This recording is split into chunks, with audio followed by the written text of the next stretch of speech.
On June 1st of this year, the Government of Canada pledged an initial $50 million to assist Quebec, Manitoba, and Ontario, provinces that have borne the majority of the costs associated with housing asylum seekers. And of this amount, $11 million has now gone directly to the City of Toronto. And indeed, I'm happy to note that our government has signed a memorandum of understanding that has allowed us to directly provide Toronto with these funds to help offset the costs associated to the recent influx of asylum seekers. And these initial funds have been allocated to help alleviate the immediate pressures being experienced by the City of Toronto.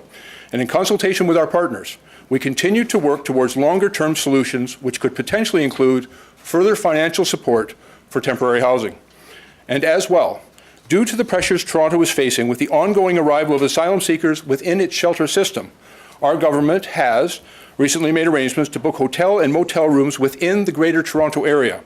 And this will allow Toronto City officials to move asylum seekers out of the college dormitories well ahead of the deadline of August 9th in order to make way for the returning students.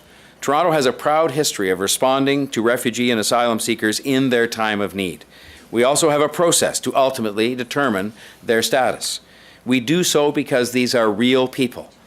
More than 50% of the people that are involved in the numbers we're talking about today in the shelter system are people under the age of 15 years old, children.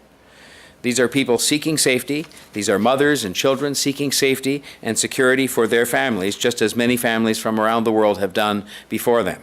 It is not the city's role to determine immigration policy. We are here to make sure that no one in our city is left on the street, and that is what we have done. The triage system is going to allow us to sit down with municipalities. Ideally, the province would be included in this discussion, and we really hope that they will be.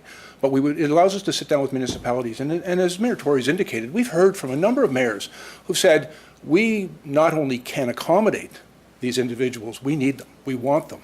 And frankly, if we look back in the history of this country and we reflect upon the enormous contribution that previous waves of refugee and asylum seekers have had on this country, on this city and on this province and on this country, and the contribution that those communities have made, the Vietnamese, the Tamils, the Hungarians, the Somalis, and you know, they became an important part of the fabric of this country, and mayors know this.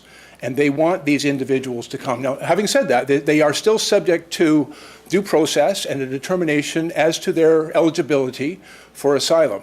But mayors also know that these individuals can begin making an important contribution to their community by working in their community and contributing to their community. And so that's how I see the triage system working. All federal agencies working with the province and with the municipalities to get people into a situation which benefits not only them, but benefits those communities as well.